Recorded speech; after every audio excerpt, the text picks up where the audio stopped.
Eu aqui tenho uma colocação do mineiro que veio aqui para Votorantim. Ele me disse uma coisa, quando ele foi vir para cá, ele adora isso aqui, ele gosta disso aqui, porque aqui tem um convívio familiar nosso aqui, que eles lá não têm. Nós somos mais calorosos nisso. Mais caloroso. E ele gosta demais disso aqui. Que ele ia para um estado que era dos primeiros na federação em desenvolvimento econômico e social. Mas em termos políticos, era pior do que o Piauí. Falaram para ele quando foi para vir para cá. Eu fiquei... ele me fez esse depoimento, eu comecei a analisar, porque a gente, quando está envolvido, daqui a gente não tem essa... Veio um de fora e eu acho que ele tem razão. Porque nós aqui temos que fazer um Estado que tem uma produção industrial, um pessoal trabalhador. Nós temos... Mas a questão política... Quantas universidades federais nós temos em Santa Catarina? Uma. E na capital. Quantas universidades federais tem no Rio Grande do Sul? Quantas universidades federais tem no estado de Minas Gerais? Qualquer outro estado da federação. Estou falando de alguns aqui. Tem 4, 5. Nós temos uma que é na capital. Ele tem uma extensão agora em Chapecó, né? Mas uma extensão, na verdade. Não é. Nós temos que ter uma... Claro que é, mas é uma extensão. Sim, nós temos que ter uma universidade aqui no Vale do Itajaí, que é a FURB, se cogita. Nós temos que ter uma universidade central ali em Curitibanos, coisas assim. Nós temos que ter no norte, nosso estado, é mais fácil o indivíduo do oeste ir em Curitiba ou em Porto Alegre do que vir em Florianópolis. Sem dúvida, sem dúvida. Não é? Ô, estimado, o político e o meio ambiente, como é que você vê? Porque você escuta o político dando uma entrevista, de repente, numa emissora lá, depois das enchentes, isso aconteceu muito, né? Não só em Sul, aqui nas rádios nossas do Alto Vale aí, porque não, vamos explodir aqui o Salto do Ituporanga, vamos dar uma explodida aqui no Ribeirão do Salto, aqui no Lonta Salto Pilão. Como é que você vê o discurso político sem conhecimento? Que isso que me deixa muito puto da cara. É o discurso político para faturar politicamente sem o conhecimento. Aí, isso tem muito. Isso tem. Durante as tragédias, catástrofe, que a gente escuta muito isso. E agora vem a eleição ano que vem, estimado, e nós vamos escutar isso dos palanques políticos de novo. É isso aí, sabe o que eu observo isso com tristeza. Porque não há um comprometimento sério com as coisas. E o povo brasileiro, o nosso aqui não é diferente, sempre anda atrás do milagre e do milagroso. Isso não existe. Aquele que fez milagre aqui, mataram pregado na cruz. Então não tem, nós temos que ter uma condição real dos acontecimentos. Então aqui existe um exibicionismo muito grande, que quando você tem uma ideia, que ela pode ter um desfrute, e isso passa por os caminhos políticos, a tua ideia ela é ignorada. De repente aparece o pai de uma criança com a ideia, sendo ele o autor da ideia. É uma vaidade humana muito, muito triste isso aí. Eu, particularmente, tive algumas ideias em cima disso que eu trabalho, com conhecimento técnico. Eu sempre fui muito dedicado nisso, eu nunca fui ambicioso, assim, de querer ficar rico, coisa... Não.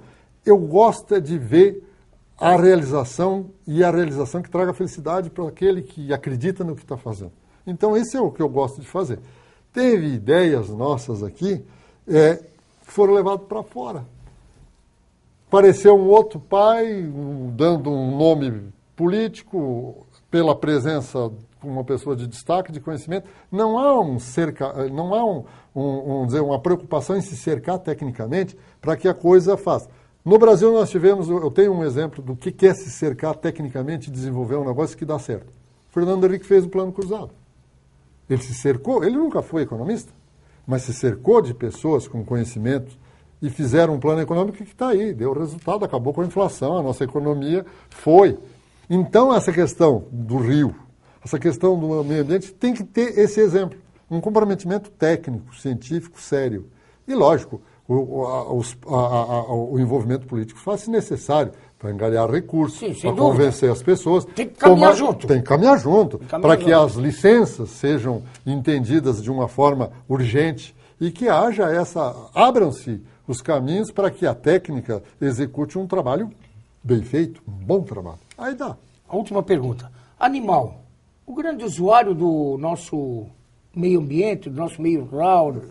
Com certeza. Das nossas águas, da nossa floresta, dessa floresta que está diminuindo cada vez mais? É que o meio ambiente, a natureza é muito sábia. Ela tem o predador, vamos dizer, falar dos animais, o predador. Por que nós tivemos esse problema, estamos tendo um problema, virou problema aqui, as capivaras. As capivaras. Porque não tem o predador. Qual é o predador dela? Era o puma, o nosso leão americano. Quase não existe extinto, mais. Quase praticamente. As onças, que tinha também. Então, o animal, ele usufrui. O animal é do vegetal, o animal depende da água, o animal depende de outros animais. Né? Então, isso tem que estar numa sintonia muito boa. A casa dele é a floresta, é o matinho, a capoeira. O nosso silvícola, o nosso nativo, chamado popularmente de índio, ele vivia em sintonia com a natureza. Só para vocês terem uma colocação. Onde é que os nativos passavam o inverno? Aqui. Vamos dizer, aqui de Santa Catarina. Onde é que eles passavam o inverno? Todo mundo lá no litoral. Não. No Planalto. Porque lá tinha pinhão. Na serra. Tinha pão. O frio eles tinham solução. Faziam fogo, se abrigavam e tal. Agora pão, que era o pinhão, uma boa opção, era lá. Então, o que ele? Ele estava sempre convivendo com o que a natureza dispunha. Essa era a colocação de vida dele. Nós hoje temos outras condições, mas nós temos que também interagir com a natureza de uma forma como ela faz. Não vamos de arrepio com ela, que nós vamos se dar mal. Olha o exemplo das enchentes. As enchentes sempre aconteceram aqui. E vão continuar acontecendo. Vão continuar acontecendo. Então nós temos que começar a fazer a nossa cidade, a fazer as nossas coisas com prevenções. E atenuar os efeitos das enchentes. Os efeitos catastróficos, de perdas e danos, perdas de vida, perdas econômicas, perda de terra.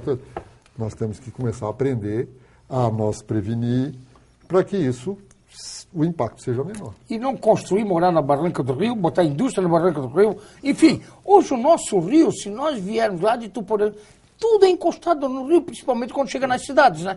Você entra aqui na entrada na nossa cidade, aqui na SC 302, vamos botar o início da Rua 15 de Novembro. É tudo na Barranca do Rio, dos dois lados. Você vai até onde? Vamos botar até na nossa Celeste, lá na Ivo Silveira. É tudo na Barranca do Rio. Tudo. Se chegarmos dali para baixo, é tudo na Barranca do Rio. Inclusive as estradas. Inclusive as estradas. Aí você vai reclamar que a enchente entrou na minha casa, entrou na minha empresa.